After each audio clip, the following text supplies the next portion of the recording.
Actress Rose McGowan, who's been a leader in the Me Too movement, posted a tearful message about her friend Anthony Bourdain. McGowan says she is in shock and heartbroken.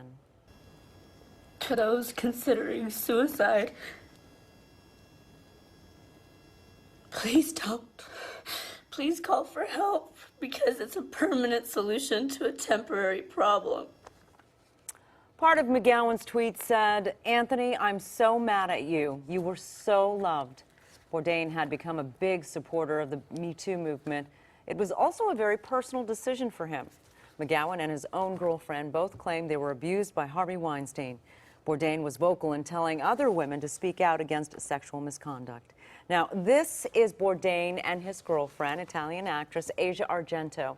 They met on an episode of his show Parts Unknown back in 2016. She even directed an episode that's set to later air. Argento tweeted about his death.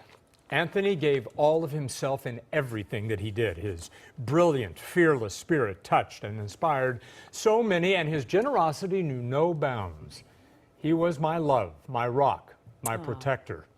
I am beyond devastated. If you or someone you know is struggling, there is help. They can contact the National Suicide Prevention Lifeline, 1-800-273-8255. That's 800-273-TALK.